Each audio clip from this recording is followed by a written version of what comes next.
পারছিলাম না। তখন কি বলেছিলাম, প্রভু গো,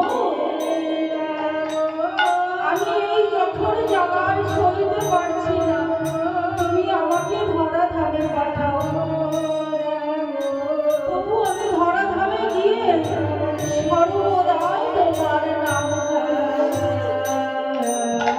কিন্তু বাবা কি হলো জানো, সেই না ধরাতে পড়লাম, মায়া এসে জড়িয়ে ধরল।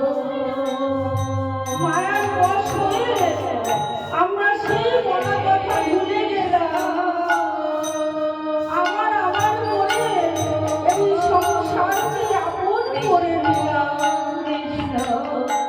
আমার সন্তান, আমার পুত্র, আমার স্বামী, আমার ঘর, বাবা গো, একবার কি ভেবে দেখেছি আমি কোথা থেকে এসেছিলাম, আবার কোথায় যাব?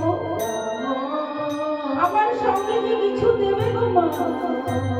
আমি এত ঘর বাড়ি, পুত্র সন্তান, স্বামী, কেউ কি আমার সঙ্গে যাবে? এসেছি একা, যেতে হবে।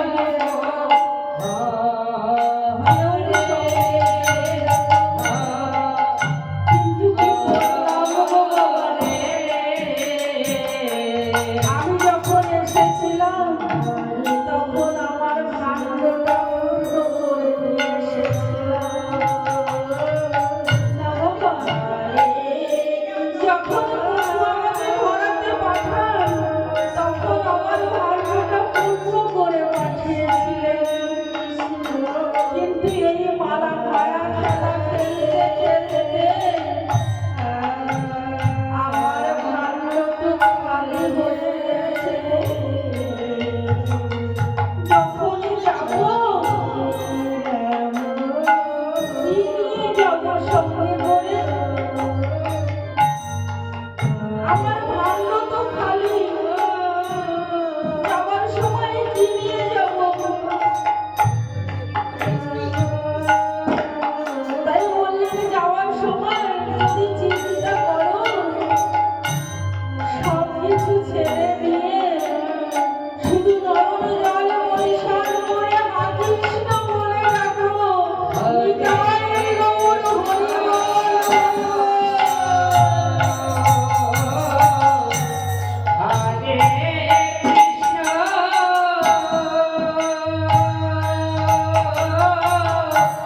কৃষ্ণ কৃষ্ণ হরে হরে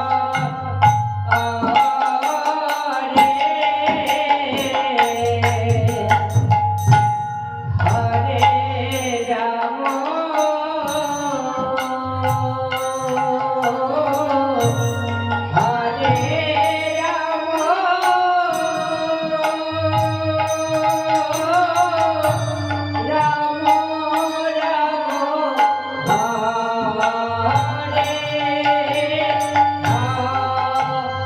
রাম রাম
কৃষ্ণ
মন ভাঙবে যাকে ছিল ছিল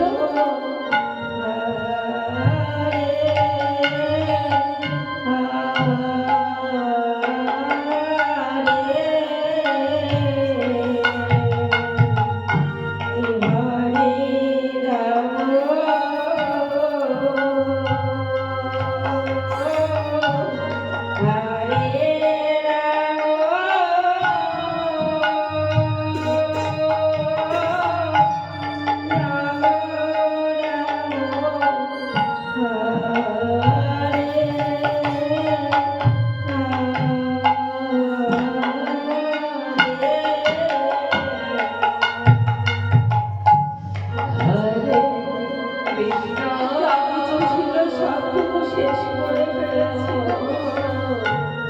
নষ্ট করে ফেলেছি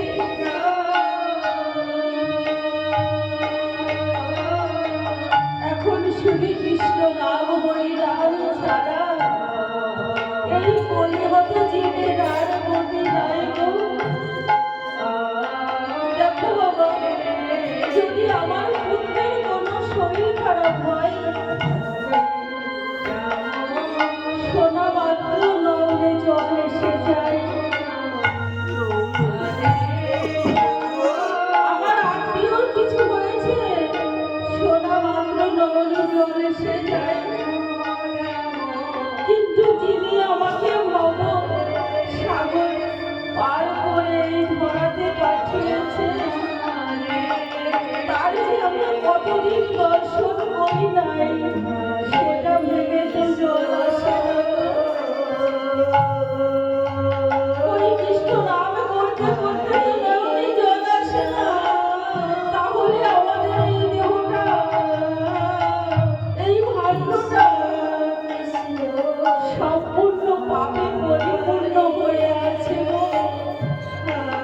তাই বললেন এই বৃন্দাবন মাঝে এসে বৈষ্ণব চরণ ধুলি মাখো দেখবে আস্তে আস্তে এই দেহ থেকে পাপ একটু একটু করে খণ্ডন হয়ে যাবে। তাই মঙ্গল হলো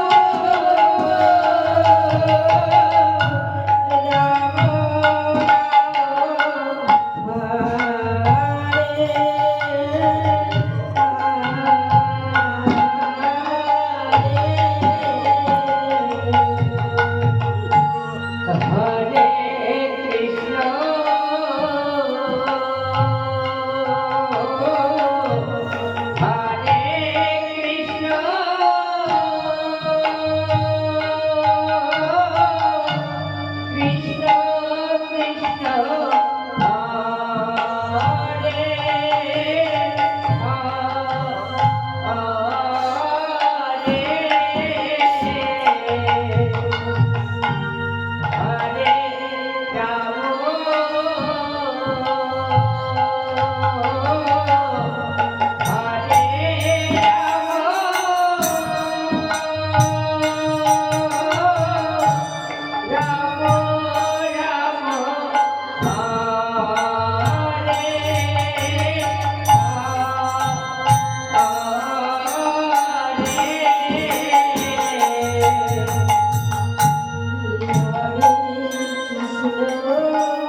গ্রামবাসীদের বললেন, সবাই বলো আজ এই রাস্তা দিয়ে যারা যাবে সকলকে আমি দুগ্ধ দান করব। এই রাস্তা দিয়ে যারা যাবে আমি কাল সকলকে দুগ্ধ দান করব। প্রচার করে দিলেন যে এই আশ্রমের পাশ দিয়ে যাবে সকলকে দুগ্ধ দান করা হবে। বাবা গো, যারা শুনতে পেয়েছে দুগ্ধ দান হবে তারা বাড়ি থেকে পাত্র নিয়ে এসেছে। বাবা গো, দুগ্ধ কি হাতে নেওয়া যায়? হাতে তো নিয়ে যাওয়া যাবে না, একটা পাত্র তো লাগবে। ওরা বাড়ি থেকে পাত্র নিয়ে এসেছে, সবাই দুগ্ধ নিয়ে যাচ্ছে। কিন্তু বাবা যারা জানে না ওই রাস্তা দিয়ে গেলে আজকে দুগ্ধ দান করছে, দুগ্ধ পাবো, তারা দূরে দূরে দাঁড়িয়ে আহা, এত সুন্দর খাঁটি দুগ্ধ দান হচ্ছে। আগে যদি জানতাম তাহলে একটা পাত্র নিয়ে আসতাম। তাই ওই মহাজন বললেন, তোমরা দূরে দাঁড়িয়ে আছো কেন? বলছে আমাদের তো দুগ্ধ নিয়ে পাত্র নেই। কিসে দুগ্ধ নেব? বলছে তাহলে তাতে কি আছে, তোমরা এগিয়ে এসো, আমি পাত্র সহ দুগ্ধ দান করব। আমার গৌর সুন্দর ওই দেহ পাত্র দিয়েছেন গো হরিনাম দুগ্ধ নেওয়ার জন্য, হরিনাম দুগ্ধ পান করার জন্য সকলের আগে দেহ পাত্র দিয়েছেন। বললেন এই দেহ পাত্রের মধ্যে এই হরিনাম দুগ্ধ নিয়ে তোমরা সেবা করো। নিতাই গৌর হরি বল।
100 শূন্যের বলে দাম নেই। তারপরে যদি আরেকটা শূন্য বসাই, দেখেছো মা, শূন্যের বলে দাম নেই। কিন্তু ওই শূন্যর যদি আগে 1 বসানো যায়, তাহলে ওই শূন্যের কত দাম দেখেছো? তাই ওই দেহেরও কোনো দাম নাই গো।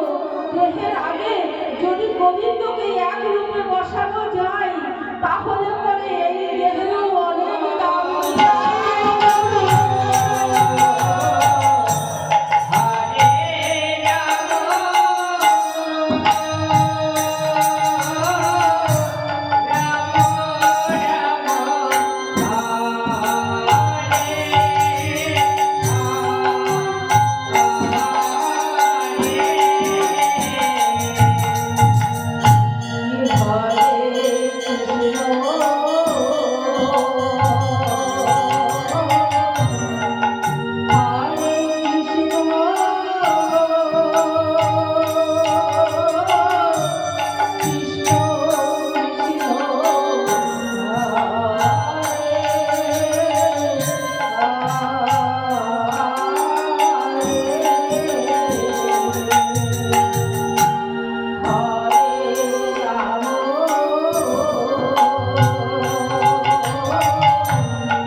নিতাই